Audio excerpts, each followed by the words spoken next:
से ही उनकी वंश उत्पत्ति हुई है। जी दीदी। जो घटोत्कच जी थे जी। और जो उनकी हिडिंबा जी, हमारे जी। हिमाचल कुल्लू में उनका मंदिर है जी। और वो वहीं से ही बिलोंग करते थे। जी जी। तो ये तो जब उन्होंने शीश का दान दिया था उसके बाद उत्पत्ति उन श्याम बाबा की राजस्थान में हुई है। जी। और मेरा तो ये मुहिम है कि मैं श्याम बाबा को शिमला ले जाना चाहती हूँ। जी। इसीलिए मैं कठिन तपस्या कर रही हूँ जी। और ये पैदल यात्रा कर रही हूँ क्योंकि भक्ति की राह आसान नहीं है। जी जरूर। अगर भगवान से मिलना है तो थोड़ा भगवान से मिलना है तो तपस्या भी जरूरी है। तपस्या जरूरी है जी। बगैर तपस्या के परमात्मा नहीं बिल्कुल, मिलते। बिल्कुल। कोई भी कर्म हो दीदी, हर इंसान जो कर्म करता है वो उसमें तप होता ही है, चाहे वो गृहस्थ जीवन हो या फिर बंदा अपना कोई मजदूरी करे या कुछ भी, मतलब हर तरीके से तप है। तो भक्ति भी एक ऐसा तप है, आपका कहने का मतलब है, जो तप से भगवान मिलते हैं। तो मैं आपसे पूछना चाहूँगा, मतलब आपका क्या कहना है, किस तरीके से बाबा श्याम को शिमला ले जाना है? मैं श्याम बाबा का एक विशाल मंदिर बनाना चाहती हूँ, जो बोले कि दूसरा खाटू श्याम हिमाचल में बर्फ पड़ रही हो और बाबा श्याम का मंदिर दर्शन होते रहे, सजता रहे मंदिर का, लोग बोले कि हाँ ये दूसरा श्याम बाबा यहाँ पर विराजमान। हाँ जी। तो दीदी आपने जैसे ये तीसरी यात्रा है तो बाबा से क्या मांगा है आपने? बस उनको ही मांगा है मैंने। बाबा को ही मांगा है। बाबा को ही मांगा है। फिर भी देखिए कुछ विशेष बाबा से क्या मांगा है? मतलब बाबा को तो सभी मांगते हैं और हर इंसान का भाव होता है भाई बाबा मेरी रक्षा करना, कृपा करना, धन दौलत, ये चीजें मांगते हैं। वो मुझ पे देखो, मेरे पता नहीं कौन से जन्म सार्थ हुए हैं जो मुझे बाबा जी ने ये रास्ता दिया है कि मैं उनको वहाँ से लेकर आऊँ। ये सबसे बड़ी कृपा, इससे बड़ी कृपा कोई नहीं होती। धन दौलत ये सब कुछ तो रहता ही है, खुशियाँ भी है, दुख भी है, कठिनाइयाँ भी है, सब कुछ है जिंदगी में। पर जो ये लक्ष्य है, बाबा जी आ जाएंगे तो सब कुछ आ जाएगा। तो ऐसा कोई विशेष आप बताएंगे जो कि बाबा ने आपकी लाइफ में कोई ऐसा बड़ा चमत्कार किया हो? क्योंकि दर्शक देख रहे हैं और श्याम प्रेमी, तो मैं क्या कहना चाहूँगा कि लगातार पूरे देश में डंका बाबा श्याम का बजता ही है और खाटू में भी जैसे आप देखते हैं। तो आप भी हमारे दर्शकों को विशेष कुछ ऐसा बताइए कि बाबा श्याम से किस प्रकार से आप जुड़े हो और क्या बाबा श्याम ने आपकी लाइफ में कुछ स्पेशल आपका जो आशीर्वाद दिया? नहीं, मेरी जिंदगी में स्पेशल यही है कि मैं उस राह पे उन्होंने मुझे लेके चले। सबसे बड़ा स्पेशल तो ये है। रही चमत्कार की बात, 2019 में मैं श्याम बाबा को नाम भी नहीं जानती थी। 2019 में? हाँ जी, कुछ पता ही नहीं था कि खाटू श्याम के बदलाव तो सबसे बड़ा है कि मैं इस रास्ते पे चली हूँ। और चमत्कार की बात है तो 2019 तक मैं बिल्कुल भी नहीं जानती थी कि श्याम बाबा जी है कोई या इनका नाम या ऐसा कुछ कभी, मतलब जिंदगी में मैंने मूवी में या किसी में भी नहीं देखा। अगर देखा भी होगा तो वो एक वैसे ही है कि इंटरेस्ट नहीं है जी। 2019 में मैं फेसबुक स्क्रॉल कर रही थी तो एक पॉइंट में आया कि श्याम बाबा की फोटो आई मेरे सामने। दूसरा मैंने लाइक कर दिया, दूसरी बार है, तीसरी बार तो मैं घुटनों पे बैठ के रोने लगी और मेरा रोना नहीं बंद हुआ। मैंने ये कहा, आपका भाव उधर से ही जुड़ गया। आप फोन में देख रहे? हाँ जी जी। और मैंने रोते रोते मैंने ये कहा, मैं नहीं जानती आप कौन हो, कहाँ हो, किस जगह हो, बस मुझे आपसे मिलना है। और बस ये रोते रोते घुटनों पे बैठे बैठे, उतने में मेरे पिताजी आए। तो मेरे सतीश कुमार अग्रवाल जी मेरे फादर हैं, वो शॉप पे आए। उन्होंने कहा कि बेटा क्या हुआ, तू क्यों रो रही है? मुझे पता नहीं, मुझे ना खाटू श्याम जाना है। तो उन्होंने बोला कहाँ है खाटू श्याम, तुझे पता है? मैं कहा मुझे नहीं पता। कहाँ है? बोलते राजस्थान में। मैं नहीं गया हूँ, तू कैसे जाएगी? आज तक नहीं गए हम बोलते। और राजस्थान में? मैं कहा मुझे नहीं पता, जहाँ मर्जी हो मुझे जाना है। और मेरे को डैडी ने थोड़ी देर चले गए, हाथ फेस पे मार कर चले गए वहाँ से शॉप से। मेरी रेडीमेड की शॉप है। तो वहाँ से जाने के बाद उन्होंने थोड़ी देर में आए, बोलते तूने सच में जाना है? मैं कहा हाँ मैंने जाना है। इतना कह के उन्होंने मुझे पैसे दिए और मैं सुबह 7 बजे खाटू श्याम पहुँची। सुबह 7 बजे आप पहुँचे? हाँ जी।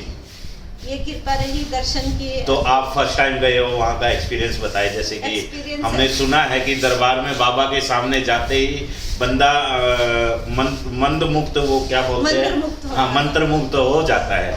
तो आप अपना फर्स्ट टाइम का एक्सपीरियंस? हाँ जी, मंत्र मुक्त तो मैं तभी हो गई थी जब मैं घर से पहली बार उनको देखा। क्योंकि आपका इतना भाव जुड़ा है कि जैसे आप वहीं एकदम से बैठ गए और एकदम से खुद का जो आंखों से भाव निकला है। तो बाबा को सामने देखा, वो भाव कैसा रहा? जब मैं जैसे बस से उतरने के बाद रिंगस से 3 व्हीलर वो चलते हैं, टूर एंड ट्रैवलर चलती है, तो उस पे बैठी मैं, पीछे काफी सारे श्याम प्रेमी थे, वो भजन गा रहे थे और मैं ड्राइवर सीट के साथ बैठ के रो रही थी जी। इतना रो रही थी, ऐसा लग रहा था कि शायद मेरे जन्मों के जो थे ना वो बाहर आ गए, स्वयं बाबा ने हाँ आपको जी।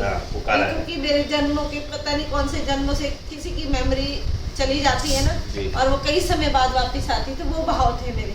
जी और मैं वहाँ पहुंची, नहाई, फिर मंदिर गई। पहली बार तो उन्होंने मुझे दर्शन ऐसे ही, वो होता है ना धक्के से चलो आगे, तो मैं आप लाइन में लगे थे, आगे लगे वाली थे, लाइन में। हाँ जी। तो सिक्योरिटी गार्ड ने भगा दिया, फिर मैं लड़ी उनसे कि नहीं मुझे बाबा जी से मिलना है। तो पता नहीं क्या हुआ, एक सिक्योरिटी गार्ड लेडी थी जो, उन्होंने मुझे जा बोलते जा मिल, ऐसे धक्का मारा, आगे हाँ, 15 मिनट देखो बाबा। हाँ देखो जाओ। हाँ। और मैं थी और मेरे बाबा जी थे, मुझे कुछ भी समझ नहीं आ रहा था कि क्या हुआ मेरी जिंदगी के, क्या मांगने आए हैं, हाँ। क्या यहाँ पर करने आए हैं? मांगने का तो कुछ भी नहीं था ना, हाँ। मांगने का तो मिलना था, मतलब बाबा को समझना देखना था, था, बस हाँ। मुझे ये था कि देखना है आप कौन हो, कहाँ हो, कैसे हो, देखना था बस। उसके बाद मैं दूसरी बार अपने बच्चों के साथ गई, फिर लॉकडाउन लग गया, लॉकडाउन के बाद मंदिर की रिपेयर होगी शुरू, फिर वो बंद हो गया। फिर मैंने, जब मैं सेकंड टाइम गई थी तो मैंने ये प्रण लिया था कि बाबा मैंने सुना आपका निशान रिंगस से उठाते हैं, मैं शिमला से उठाऊंगी आपका निशान। शिमला से फर्स्ट टाइम आप हाँ कभी जी, चले थे? हाँ जी। फिर मैंने 3 साल पहले 2024 की बात है, तब मैंने पहला निशान उठाया था, तो रिंगस तक पहुंच गई। बाबा की कृपा ऐसी रही कि हर जगह वो मेरे साथ थे। पहला चमत्कार मुझे 30 किलोमीटर जाके हुआ कि मैं थक गई शाम को, फर्स्ट टाइम इतना कभी चली ही नहीं थी इतना ज़्यादा। 30 किलोमीटर चलने के बाद मुझे एहसास हुआ कि मेरे को थोड़ा सा चक्कर आने लगे, तो मैं एक जगह बैठी, वहाँ छोटा सा ढाबा था, चाय पीने लगी मैं। चाय पीने के बाद जैसे मैं उठने लगी ना और मुझे चक्कर आ गए, और मुझे ये लगा कि शायद इन्होंने कुछ मेरी चाय में मिला दिया।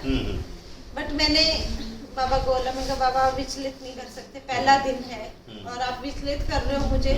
फिर उन्होंने बोला दीदी आप ठीक हो, जब उन्होंने दीदी बोला तो थोड़ा संतुष्टि मिल गई कि नहीं गलत नहीं है, सही है सब। उतने में इत्र की इतनी तेज खुशबू आई ना, और मेरा रोम रोम खड़ा हो गया कि ऐसा हो गया कि बाबा जी साक्षात है मेरे साथ। बस वो दिन है, उसके बाद ना मुझे कभी डर लगा कि मुझे जाना है, कैसे जाना है। रास्ते में बहुत लोग मिलते हैं, बोलते हैं कैसे जाओगी, 4 स्टेट क्रॉस करनी है, पागल हो, बस में जाओ, कुछ नहीं होता ऐसे, ये सब कुछ नहीं है, बस ऐसे ही पागलों वाली हरकतें करनी। बट मेरा दृढ़ निश्चय यही है कि अब बाबा शिमला में आए, और लोग आप लोग भी आओ कि चलो श्याम बाबा शिमला में है, उनसे मिलने जाना है हमने। जी बता दी ना कि बस वो फर्स्ट डे था मेरा कि जब मुझे लगा कि हुआ मुझे, उसके बाद मुझे कोई एहसास नहीं हुआ कि मुझे कोई प्रॉब्लम हुई है, कुछ भी नहीं। बस हमेशा यही एहसास रहा कि श्याम बाबा मेरे साथ है हर जगह। और पता नहीं बात बोलनी चाहिए या नहीं बोलनी चाहिए, कई बार ऐसा महसूस होता है, कोई बुजुर्ग आके मुझे मिल जाता है, कुछ बोल देता है। कई बार जैसे आप सफर में चल रहे हो, सफर में चल रही हूँ, तो कोई बुजुर्ग आके बोल देता है कितनी इतनी अंदर तेरे शक्ति कैसे आई, तो महसूस होता है मुझे वो श्याम बाबा है।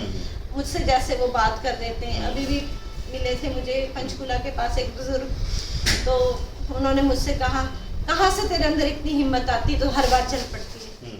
और जबकि मैं उनको जानती नहीं थी, मैंने उनके गले में देखा, उन्होंने ब्लू कलर की टाई पहनी थी, तो मुझे एहसास हो गया ये श्याम बाबा बाबा श्याम है। बिल्कुल। मैंने बोला आपकी मर्जी है बाबा जी, आप देने वाले हैं, वो तो मुझे पता है बोलते। मैं कहा, मैंने अपने से बोला कि मेरी तीसरी यात्रा है, वो भी मुझे पता है बोलते। तभी तो पूछ रहा हूँ इतनी हिम्मत कहाँ से आती है तेरे, इतना बड़ा संकल्प कैसे ले लिया तूने। मैं कहा मुझे क्या पता बाबा जी, आप जानो। और वो अच्छा बोलते, जो तू चाहती ना वो सब कुछ होगा तेरा। बस उन्होंने ये बोल के चले गए। थोड़ा सा एक हमारे अंदर जिज्ञासा होती है ना कि श्याम बाबा है तो अंदर पीछे से गायब तो नहीं हो गए। जी जी जी। और मैंने 2 पल के लिए देखा तो वो भी मुझे मुड़ के मुस्कुरा रहे थे। उसके बाद मैंने अपनी जिज्ञासा खत्म कर दी कि नहीं बाबा जी ऐसे नहीं देखेंगे मुझे, वो साथ हैं, वही बहुत बड़ी बात है।